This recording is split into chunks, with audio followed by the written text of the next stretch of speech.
Chapter number 1 से objective देखिए। आप चैप्टर नंबर 1 का ऑब्जेक्टिव से हम स्टार्ट करने जा रहे हैं। यहाँ पे देखिए चैप्टर नंबर 1 का ऑब्जेक्टिव यानी राष्ट्रवाद। भारत में यानी यहाँ पे कहा है राष्ट्रवाद, चैप्टर नंबर 1 यानी राष्ट्रवाद हम स्टार्ट करने के लिए जा रहे हैं अभी, यानी राष्ट्रवाद से। चैप्टर नंबर 1 में है हिस्ट्री के इतिहास में राष्ट्रवाद। अब यहाँ पे देखने का प्रयास करिए। अब इस क्वेश्चन से हम स्टार्ट करते हैं पहला नंबर क्वेश्चन से, बहुत ही शानदार तरीका से, बहुत ही आसान तरीका से। यहाँ पे देखिए कारण कि सन 1870 में फ्रांस और प्रसा के बीच युद्ध कहाँ हुआ था। 2015 में यह क्वेश्चन पूछा गया है। 1870 में फ्रांस और प्रसा के बीच युद्ध कहाँ हुआ था। ये कहाँ हुआ था तो शटडाउन में हुआ था। ऑप्शन नंबर एक को टिक करिएगा। कहाँ पे युद्ध हुआ था तो शटडाउन में युद्ध हुआ था। ऑप्शन नंबर एक को टिक कर दीजिएगा। अब इस क्वेश्चन को जरा सा देखिए। कह रहा है कि किस युद्ध के बाद जर्मनी का एकीकरण हुआ था। जर्मनी का एकीकरण हुआ था शटडाउन के युद्ध के बाद। ऑप्शन नंबर डी को टिक करिएगा। शटडाउन के युद्ध के बाद जर्मनी का एकीकरण हुआ था। अब इस क्वेश्चन को जरा सा देखने का प्रयास करिए। कह रहा यूरोप का मरीज किसे कहा जाता है। 2019 में यह क्वेश्चन पूछा गया है। कह रहा यूरोप का मरीज किसे कहा जाता है। यूरोप का मरीज तुर्की को कहा जाता है। यूरोप का मरीज किसे कहा जाता है, तुर्की को कहा जाता है। ऑप्शन नंबर टिक करिएगा। यूरोप का मरीज तुर्की को कहा जाता है। अब इस क्वेश्चन में जरा सा देखने का प्रयास करिए। करा यंग यूरोप का संस्थापक कौन था। यंग यूरोप का संस्थापक तो था यानी मेजनी था। ऑप्शन नंबर एक को टिक करिएगा। यंग यूरोप का संस्थापक कौन था, मेजनी था। ऑप्शन नंबर एक को टिक करिएगा। कर सुल्तान टीपू सुल्तान शासक थे। 2019 में यह क्वेश्चन पूछा गया है। टीपू सुल्तान शासक थे मैसूर का। ऑप्शन नंबर एक को टिक करिएगा। टीपू सुल्तान शासक थे तो मैसूर का शासक थे। ऑप्शन नंबर एक को टिक करिएगा। अब इस क्वेश्चन को जरा सा देखने का प्रयास करिए। कह रहे गैरीबाल्डी पेशे से नाविक था। 2014 और 2019 में यह क्वेश्चन पूछा गया। गैरीबाल्डी पेशे से नाविक था। कह रहे गैरीबाल्डी पेशे से क्या था, गैरीबाल्डी पेशे से नाविक था। ऑप्शन नंबर डी को टिक करिएगा। गैरीबाल्डी पेशे से नाविक था। अब इस क्वेश्चन को जरा से देखने का प्रयास करिए। बहुत ही शानदार क्वेश्चन। कह रहा है फ्रैंकफर्ट की संधि पर हस्ताक्षर कब हुई थी। 2020 में यह क्वेश्चन पूछा गया है। कह रहा है फ्रैंकफर्ट की संधि पर हस्ताक्षर कब हुई थी। फ्रैंकफर्ट की संधि पर हस्ताक्षर जो होता 1871 ईस्वी में हुआ था। ऑप्शन नंबर सी को टिक करिएगा। फ्रैंकफर्ट की संधि पर हस्ताक्षर 1871 ईस्वी में हुआ था। अब इस क्वेश्चन को जरा सा देखने का प्रयास करिए। करा 1871 में कौन सी संधि हुई थी। 1871 में फ्रैंकफर्ट की संधि हुई थी। ऑप्शन नंबर एक को टिक करिएगा। करा कि 1871 में कौन सी संधि हुई थी। 1871 में फ्रैंकफर्ट की संधि हुई थी। ऑप्शन नंबर एक को टिक कर लीजिएगा। अब इस क्वेश्चन को जरा सा देखने का प्रयास करिए।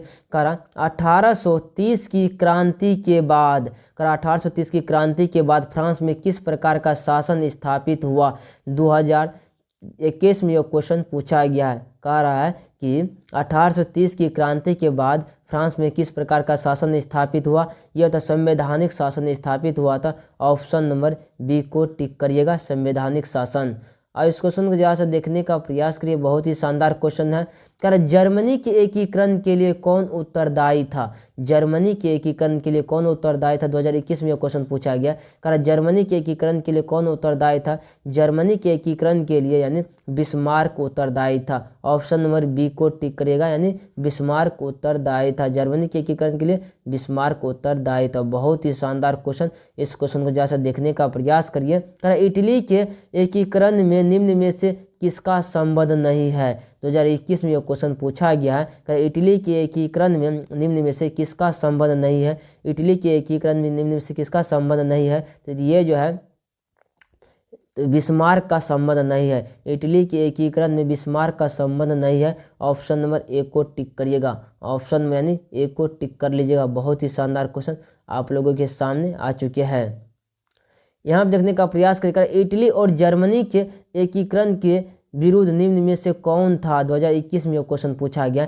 इटली और जर्मनी के एकीकरण के विरुद्ध निम्न में से कौन था। विरुद्ध था ऑस्ट्रिया था। इटली और जर्मनी के एकीकरण में विरुद्ध कौन था, ऑस्ट्रिया था। ऑप्शन नंबर सी को टिक करिएगा। कौन था तो ऑस्ट्रिया था।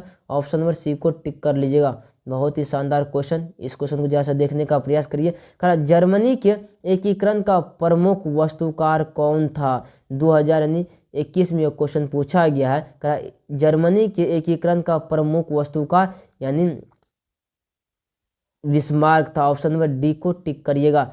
करा जर्मनी के एकीकरण का प्रमुख वास्तुकार बिस्मार्क था।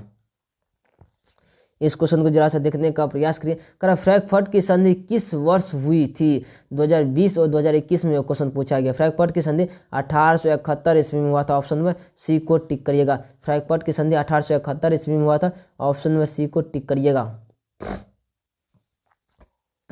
जालवेरिन संबंधित था। जालवेरिन व्यापारियों से संबंधित था। ऑप्शन नंबर बी को टिक करिएगा। जालवेरिन व्यापारियों से संबंधित था। ऑप्शन नंबर बी को टिक करिएगा। करा जेनेवा संधि कब हुई थी? 2022 में यह क्वेश्चन पूछा गया। जेनेवा संधि 1954 ईस्वी में हुआ था। ऑप्शन नंबर ए को टिक करिएगा। जेनेवा संधि कब हुई? जेनेवा संधि 1954 ईस्वी में हुआ था। जेनेवा संधि 1954 ईस्वी में हुआ था। अब इस क्वेश्चन को देखिए। करा काउंट काबूर को विक्टर इमैनुअल ने किस पद पर नियुक्त किया? 2020 और 2022 में यह क्वेश्चन पूछा गया है। करा काउंट काबूर को विक्टर इमैनुअल ने किस पद पर नियुक्त किया था? ये किया था प्रधानमंत्री पद पर नियुक्त किया था। ऑप्शन नंबर सी को टिक करिएगा। किस पद पर नियुक्त किया था? तो प्रधानमंत्री पद पर नियुक्त किया था। अब इस क्वेश्चन को जरा सा देखिए। करा वियना सम्मेलन हुआ था 2020 और 2022 में क्वेश्चन। वियना सम्मेलन 1815 ईस्वी में हुआ था। ऑप्शन नंबर ए को टिक करिएगा। वियना सम्मेलन कब हुआ था? वियना सम्मेलन जो हुआ था 1815 ईस्वी में हुआ था। करा कि निम्न में से किसके योगदान से इटली का एकीकरण पूर्ण हुआ? 2018-2023 में यह क्वेश्चन पूछा गया। निम्न में से किसके योगदान से इटली का एकीकरण पूर्ण हुआ था? किसके योगदान से?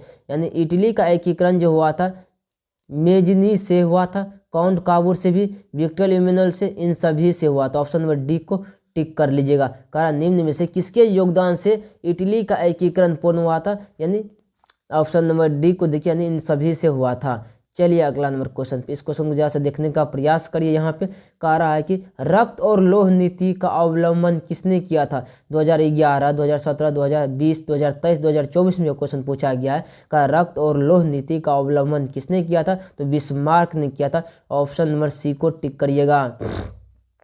रक्त और लौह नीति का अवलंबन किसने किया था? बिस्मार्क ने किया था। ऑप्शन नंबर यानी सी को टिक कर लीजिएगा। चलिए अगला क्वेश्चन, इस क्वेश्चन जरा से देखने का प्रयास करिए। बहुत ही शानदार क्वेश्चन। कह जर्मन राइन राज्य का निर्माण किसने किया था?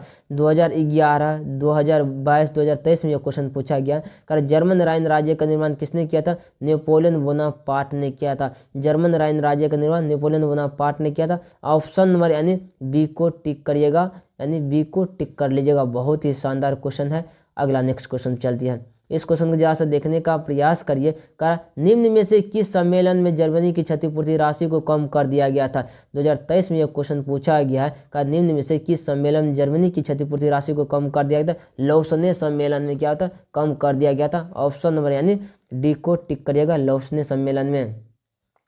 अब जरा सा इस क्वेश्चन को देखने का प्रयास करिए। बहुत ही शानदार क्वेश्चन है। कह रहे हिंगेल किस देश का दार्शनिक था? 2023 में यह क्वेश्चन पूछा गया। हिंगेल किस देश का दार्शनिक था? हिंगेल जो था यानी फ्रांस, हिंगेल जो था जर्मनी का, हिंगेल किस देश का यानी दार्शनिक था? हिंगेल तो था जर्मनी का दार्शनिक था। ऑप्शन नंबर सी को टिक करिएगा। हिंगेल जर्मनी का दार्शनिक था। बहुत ही शानदार क्वेश्चन, इस क्वेश्चन को जरा से देखने का प्रयास करिए। कर वियना कांग्रेस का मुख्य उद्देश्य क्या था? 2023 में यह क्वेश्चन पूछा गया। वियना कांग्रेस का मुख्य उद्देश्य राजतंत्रों को पुनः स्थापित करना। ऑप्शन नंबर सी को टिक करिएगा।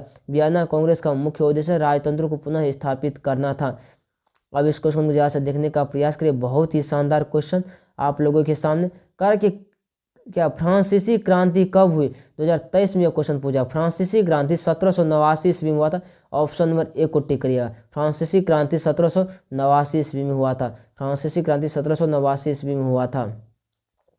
करा मेजनी का संबंध किस संगठन से था? 2023 में यह क्वेश्चन पूछा गया। मेजनी का संबंध कार्बोनरी से था। ऑप्शन नंबर बी को टिक करिएगा। मेजनी का संबंध किस संगठन से था? तो कार्बोनरी से था।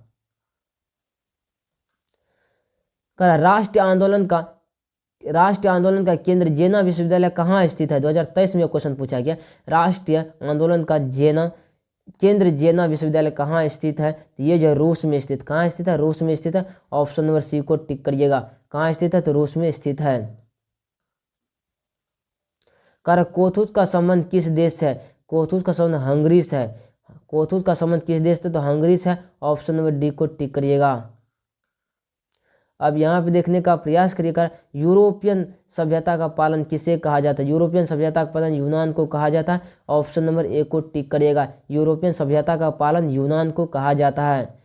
चलिए अब अगर नेक्स्ट क्वेश्चन चलने का प्रयास करते, इस क्वेश्चन को जरा से देखिए। प्रथम जेनेवा कन्वेंशन कब हुआ था? प्रथम जेनेवा कन्वेंशन कब हुआ था? ये जो हुआ था 1864 ईस्वी में हुआ था ना, 1864 में। ऑप्शन नंबर बी को टिक करिएगा। इटली का एकीकरण कब पूर्ण हुआ? 2024 में क्वेश्चन पूछा गया है। इटली का एकीकरण कब पूर्ण हुआ था? 1871 ईस्वी में हुआ था। ऑप्शन नंबर बी को टिक कर लीजिएगा। इटली के एकीकरण कब पूर्ण हुआ था? 1871 ईस्वी में पूर्ण हुआ था।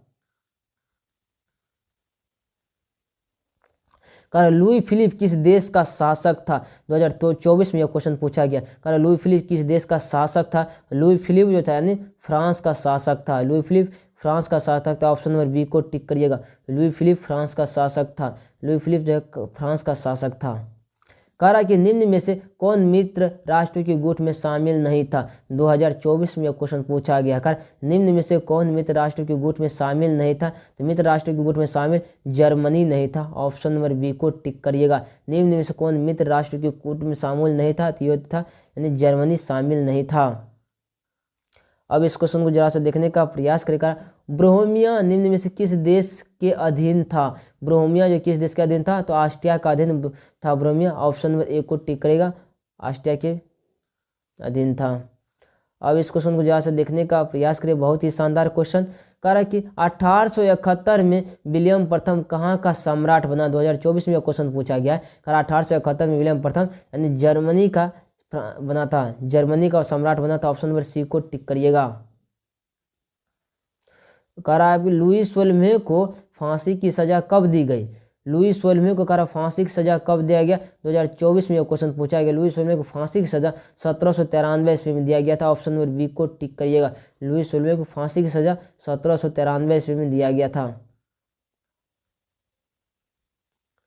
यहाँ पोस्टडम की घोषणा के बाद किसने आत्मसमर्पण किया? 2024 में क्वेश्चन पूछा गया है। पोस्टडम की घोषणा के पास किसने आत्मसमर्पण? जापान ने आत्मसमर्पण किया था। ऑप्शन नंबर यानी बी को टिक किया। कौन किया था? जापान ने। इस क्वेश्चन को जरा सा देखिए। सार्डिनिया का राजा कौन था? 2024 में यह क्वेश्चन पूछा। सार्डिनिया का राजा विक्टर इमैनुअल को बनाया गया था। ऑप्शन नंबर ए को टिक करिएगा। सार्डिनिया का राजा विक्टर इमैनुअल था। अब इस क्वेश्चन को जरा सा देखिए।